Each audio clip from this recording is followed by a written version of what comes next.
If you are not a huge fan of the COVID-19 vaccine, Mr. President got your back. Hi, and welcome to my channel. If you are applying for the adjustment of status to become a U.S. permanent resident, you are likely familiar with the Form I-693, that is the report of medical examination and vaccination record. But why are these vaccines such a critical part of this process? In this video, I'm going to be discussing why these vaccines are a requirement and the new USCIS update regarding these COVID-19 vaccines. When you apply for the adjustment of status using the Form I-485, that is, the USCIS requires you to complete a medical examination. These exams include verifying you have specific vaccines recommended by the Centers for Disease Control and Prevention, that is the CDC. These vaccines include protection against illnesses like measles, mumps, rubella, polio, tetanus, COVID-19, and several others. And what is the goal? Is to ensure public health and safety for both you and the broader community. During the Form I-485 application process, you will need to visit the USCIS designated US civil surgeon for your medical exam. The surgeon will check for your vaccination records to ensure you meet the requirements. If you are missing any vaccines, you'll be advised to get them before completing the exam. And one of those vaccines is the COVID-19 vaccines. But thanks to Mr. President, you do not have to take the COVID vaccines if you do not want to.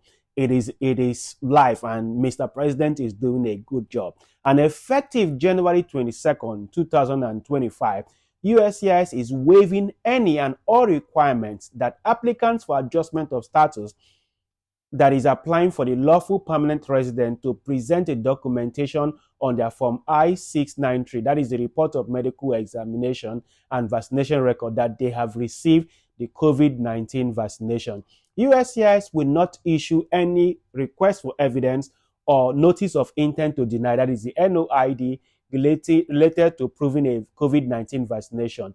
USCIS will not deny any adjustment of status based on the applicant's failure to present documentation that they have received the COVID-19 vaccination. And I have put a link to this update in the description. This announcement for the USCIS marks a significant policy change regarding the COVID-19 vaccination requirement for applicants filing for adjustment of status to permanent residents. I want to also talk about the key aspect of this update. As one, there is a waiver of documentation requirement. That is to say that applicants are no longer required to submit proofs of COVID-19 vaccination as part of their medical examination for adjustment of status. Two, no adverse action. USCIS has clarified that they will not issue requests for evidence, that is RFE, or notice of intent to deny, that is NOIDs, for missing COVID-19 vaccination documentation. Furthermore, the absence of this documentation will not be grounds for denying any adjustment of status application. 3. Policy alignment. This change could reflect broader public health strategies or evolving guidance on COVID-19 management, emphasizing flexibility in immigration processing.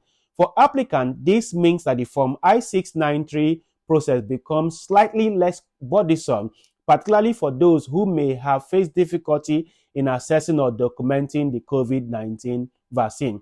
However, it is important to note that all vaccine requirements as outlined by the Centers for Disease Control and Prevention, that is CDC, remain in effect for adjustment of status.